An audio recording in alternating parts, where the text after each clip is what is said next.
Oke, Assalamualaikum warahmatullahi wabarakatuh. Hari ini adalah tanggal 10 ya, 10 September 2020. Aku mau menceritakan apa yang aku lakukan pada hari ini. Pada hari Kamis ini, 10 September 2020, aku bekerja di kantor. Kalau bahasa Inggrisnya itu adalah work from office ya, WFO. Ada juga istilah yang kedua yaitu WFH, work from home, atau bahasa Indonesianya adalah bekerja dari rumah. Kalau diingat-ingat ya, istilah WFH ini, bekerja dari rumah ini, populernya itu adalah memang pejabat publik di Indonesia itu saat-saat ini itu lebih suka mengadopsi istilah-istilah dari bahasa Inggris. Apabila bekerja dari rumah berarti otomatis work from home. Jadi pejabat publik yang aku amati itu lebih suka ya mengambil istilah-istilah bahasa Inggris. Sebenarnya ini bisa dikritik dan ini bisa diberikan komentar ya. Karena setiap manusia yang ada di Indonesia maupun di seluruh dunia itu memiliki hak untuk berkomentar terhadap sesuatu hal. Catatannya adalah lebih baik jangan mengucapkan kata-kata yang senonoh, yang jorok, yang sangat menyinggung perasaan seseorang ya. Jadi ketika kita berkomentar terhadap sesuatu hal, terhadap berita, terhadap sikap pejabat publik, itu hendaknya yang dikomentari adalah sikap ya, konten apa yang dilakukan. Contoh, aku beri contoh ya. Misalkan pejabat publik itu korupsi. Nah, yang dibenci itu sebenarnya bukan orangnya ya. Karena setiap orang itu bisa berubah-ubah. Jadi yang perlu kita kritik itu adalah sikapnya. Jadi ketika kita berdakwah, ketika kita menyampaikan, lambat laun orang itu nanti akan paham sendiri. Makanya baginda Rasulullah Shallallahu Alaihi Wasallam juga menganjurkan ketika berdakwah jangan lupa didoakan ya orang-orang tersebut. Kita menyampaikan kebenaran, namun jangan sampai berhenti di situ saja. Tapi kita harus di sujud terakhir kita menyampaikan doa, kita berdoa kepada objek dakwah kita supaya dia dibukakan pintu hatinya sehingga dia mengerti apa-apa yang sudah kita sampaikan, berupa pesan-pesan dari ayat Al-Quran, pesan-pesan dari baginda Rasulullah Shallallahu Alaihi Wasallam. Nah, kita kembali lagi ya, dari sisi komentar. Ketika kita berkomentar, kita mengkritik seseorang, hendaknya juga jangan mengucapkan kalimat-kalimat yang begitu sama ya. Jadi ada beberapa pengamat politik, dia sering sekali mengomentari sikap-sikap pejabat publik yang mengeluarkan kebijakan-kebijakan yang sebenarnya tidak realistis lah terhadap apa yang dibutuhkan oleh masyarakat tersebut. Nah, hal ini menimbulkan berbagai macam komentar ya. Dan yang aku salutnya adalah seseorang yang selalu berbicara di televisi ini tidak mengeluarkan kalimat-kalimat yang begitu menyakitkan, namun dengan menunjukkan cara dia sendiri begitu. Jadi dia menunjukkan ciri khasnya dia sendiri, dan kebetulan ciri khasnya dia ini begitu relate, begitu disukai oleh banyak orang gitu. Karena rata-rata di paradigma pola pikir sebagian masyarakat Indonesia ini mengedepankan kalimat-kalimat atau intonasi-intonasi yang lembut ya. Karena dari budayanya sendiri, sepertinya rakyat Indonesia ini kalem, santun, sopan santun. Jadi ketika berhadapan dengan orang-orang yang berkomentar, yang mengkritik sesuatu dengan cara yang halus, dengan cara yang sopan, itu lebih mengena di hati ya. Nah, kalau objek dakwahnya berbeda, salah satu contohnya yaitu memang memang keras juga, ya otomatis ada juga yang melawan dengan intonasi keras juga, intonasi tinggi nada suaranya. Menurut aku pribadi ya, tidak mengapa ketika kita berkomentar, namun kita juga harus mengetahui ya, siapa lawan kita, siapa objek dakwah kita, sehingga itu bisa memuluskan apa yang kita sampaikan, lebih cepat paham objek yang kita dakwahi itu. Oke teman-teman, itu tadi kita berbicara sedikit tentang eh, berkomentar ya, berkomentar terhadap suatu kebijakan publik atau berkomentar terhadap pejabat-pejabat yang ada sekarang. Oke, aku mau flashback. Tadi aku menceritakan tentang WFO sama WFH ya. Nah, pada besok hari Jumat aku work from home ya. Jadi biasanya kalau aku melaksanakan work from home itu aku melakukan apa-apa saja yang akan aku kerjakan. Jadi biasanya di malam ini aku menuliskan atau sudah mengonsep di kepala apa-apa saja yang mau dikerjakan besok hari. Sebab ketika aku tidak mengonsep, aku akan kebingungan di esok harinya mau mengerjakan apa. Jadi terkesan buang-buang waktu aja begitu. Mengingat besok itu adalah hari Jumat, dan hari Jumat itu adalah hari hari rayanya orang Islam ya. Jadi setiap minggu itu pasti saja ada hari di mana hari itu begitu agung. Nah, eh, umat Islam itu biasanya sholat Jumat, dan biasanya di malam Jumat membaca surah Al-Kahfi, kemudian memperbanyak zikir, memperbanyak sholawat. Itulah yang menenteramkan hati ya, dan itu sering dilakukan oleh umat Islam yang taat. Kemudian aku juga mau menyampaikan ya,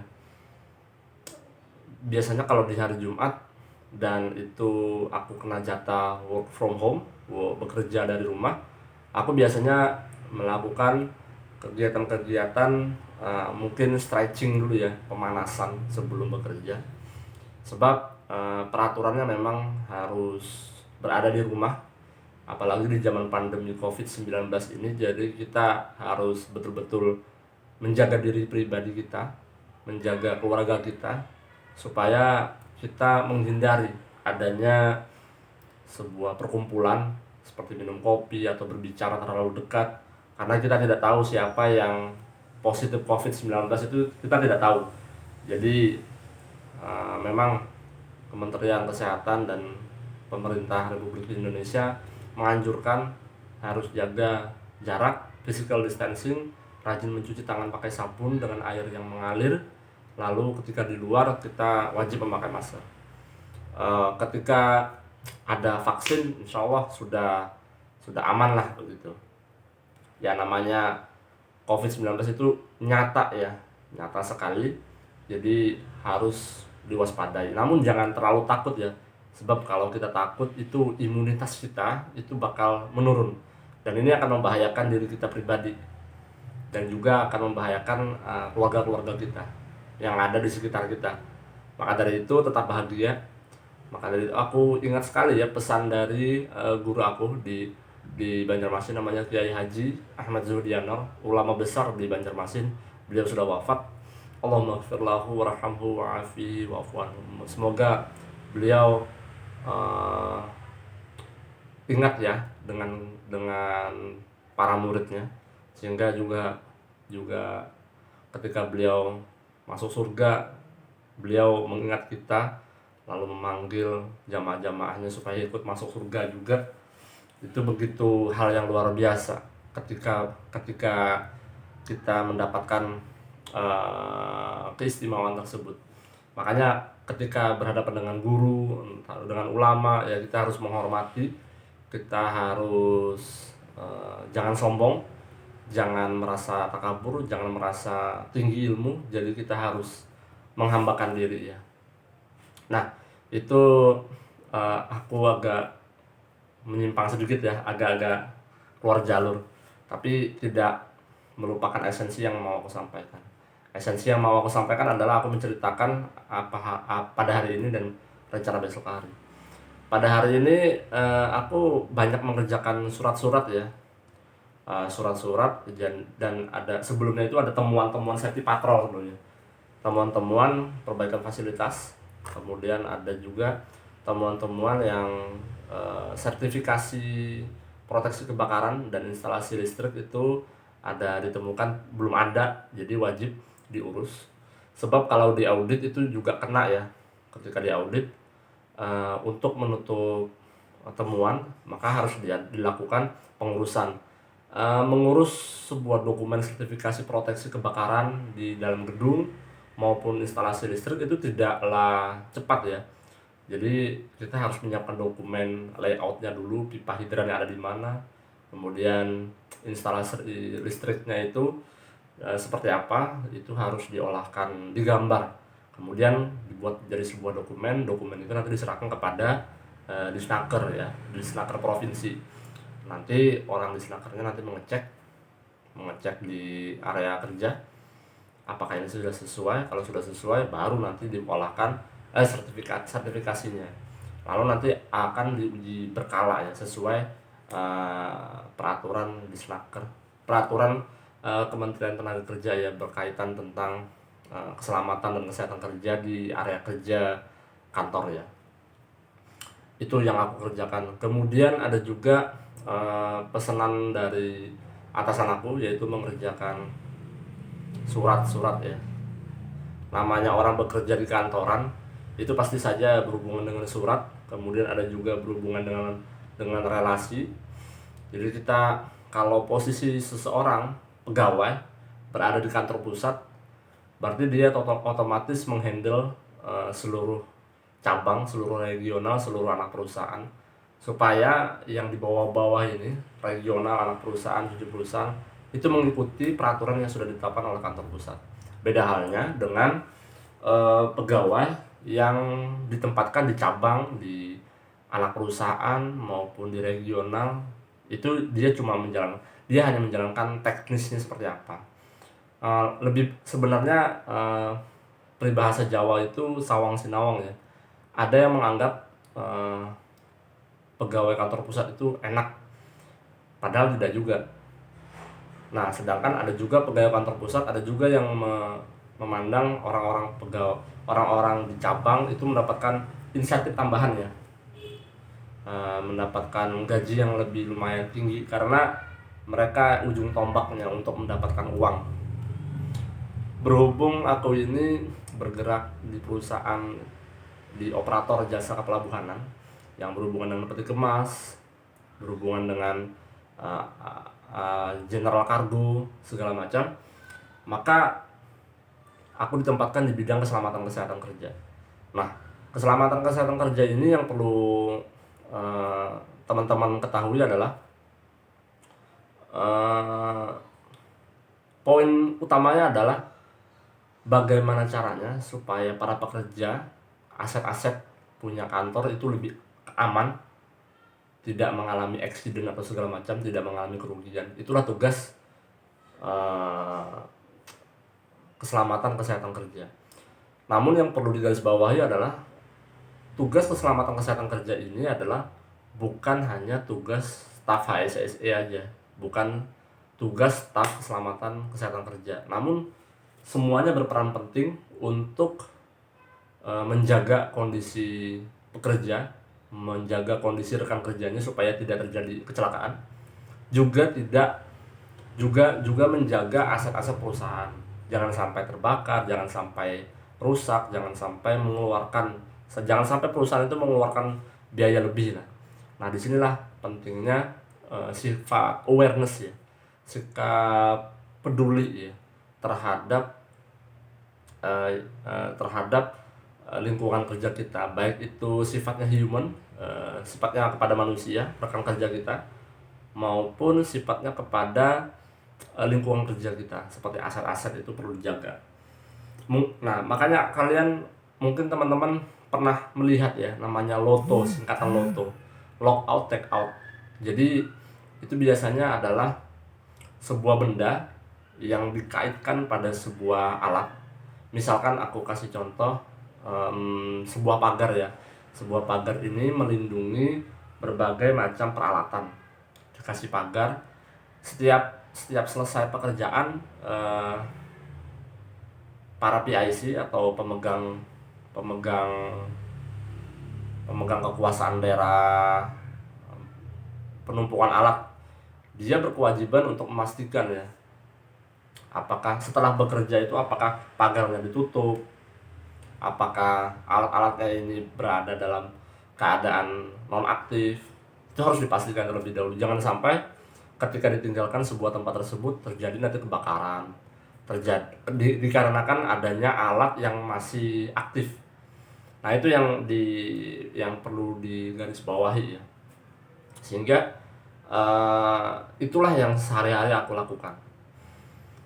Namun dalam 2 tahun ini kayaknya aku harus lebih belajar lagi ya, karena mulai timbul rasa ketidaktahuan ya. Makanya seseorang itu ketika sudah tidak lama lagi di lapangan, dia otomatis akan berkurang ya daya sense awareness-nya. Padahal tidak boleh seperti itu. Makanya aku harus banyak belajar lagi untuk bisa belajar sama teman-teman officer, safety man yang ada di lapangan.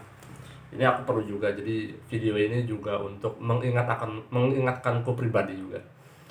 Lalu yang perlu kalian tahu juga, aku setelah menuliskan surat-surat segala macam, aku mengistirahatkan diri ya.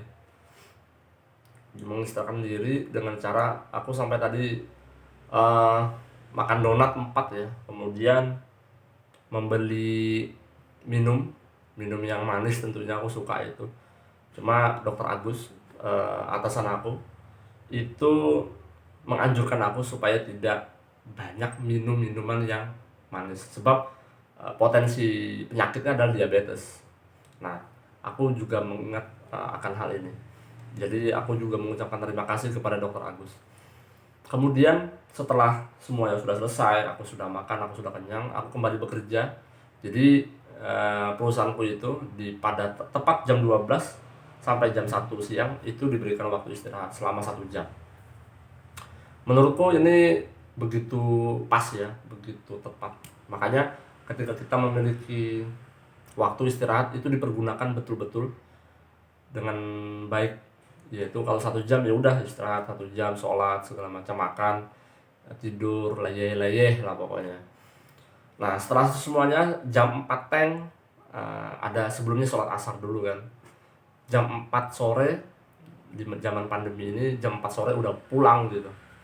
Jadi aku langsung pulang. Setelah sampai di rumah aku mandi, kemudian setelah mandi aku leyeh tiduran, dan menurut aku luar biasa capek ya, tapi aku cukup senang karena ketika hari-hari kita itu diisi dengan cara yang produktif, hati itu merasa gembira ya. Jadi diri kita akan tertantang untuk melakukan hal-hal produktif lainnya di kemudian hari, di esok harinya, di lusa, kemudian di hari-hari berikutnya. Jadi video ini juga mengingatkan aku pribadi atas apa yang aku telah ucapkan ya, dan bisa memegang teguh ya prinsip yang pernah aku katakan di video ini. Kemudian aku juga berencana ya untuk besok hari ini aku mau bersepeda, aku mau ngontel dulu di pagi hari. Setelah subuh jangan mandi dulu, kemudian stretching, pemanasan, lalu mengambil sepeda. Kalau bannya gembos, kempes, pompa dulu. Setelah itu bersepeda. Aku jangan lupa juga untuk membawa botol minum ya, karena di dalam sepedaku itu ada tempat botol air minum. Kemudian kalau sudah selesai aku bisa makan. Aku nanti rencananya makan juga besok. Kalau bisa pecel sih, pecelnya Pak D yang ada di Karamenjangan itu enak sekali. Itu aku rekomendasikan terhadap teman-teman di Surabaya, di Jalan Karamenjangan. Di samping kirinya asrama mahasiswa Kalimantan Selatan yang ada di Jalan Karamenjangan. Itu luar biasa enak. Aku merekomendasikan pecel Pak D tersebut. Setelah makan, aku pulang, aku rencananya seperti itu sih. Setelah pulang, mandi, kemudian aku bekerja. eh, aku mungkin koordinasi dengan teman-teman, rekan kerjaku. Kemudian aku membuat laporan rutin, laporan safety patrol, adaptasi biasa normal. Kalau sudah selesai, aku mungkin melakukan hobi aku ya, menulis di laptop punya istri aku. Kemudian sampai bosan lah pokoknya. Aku juga kayaknya harus ngopi ini. Tapi ngopinya di tempat yang sepi ya. Kebetulan di sekitar rumahku ini ada warung kopi yang tidak banyak orang. Jadi aku bisa lebih santai lah begitu. Kemudian aku harus makan siang nanti. Kemudian aku melanjutkan pekerjaan kalau ada disuruh sama atasan. Kemudian ada juga nanti aku rencana untuk bersepeda motor ya, mengelilingi kota Surabaya. Kemudian di siang hari jangan lupa aku untuk sholat menggunakan protokol kesehatan yang ketat, yaitu tetap memakai masker, kemudian membawa sejadah sendiri, membawa peci, kemudian berpakaian muslim yang bagus. Mungkin ditambah juga aku YouTube ya, YouTube, Instagram, baca-baca di artikel itu tidak aku tinggalkan. Sebab kalau membaca e-book itu cukup menghemat uang sebenarnya. Cuma ada juga teman-teman yang suka membaca buku yang fisik ya, baca buku yang memang dipegang dia gitu. Oke teman-teman, mungkin itu aja sharing aku, curhat aku pada hari ini dan rencana aku yang akan aku lakukan besok harinya. Semoga tercapai. Semoga juga aku rajin membuat video ini, aku bercerita apapun yang ada di dalam otak aku. Jadi aku tumpahkan, harus aku bagikan kepada semua orang, kepada teman-teman yang subscribe tentunya. Terima kasih ya teman-teman ya. Semoga kita diberikan kesehatan, keluarga kita seluruhnya, anggota keluarga kita diberikan kesehatan, dipanjangkan umur.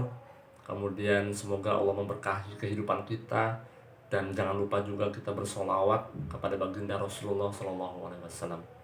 Terima kasih. Wassalamualaikum warahmatullahi wabarakatuh.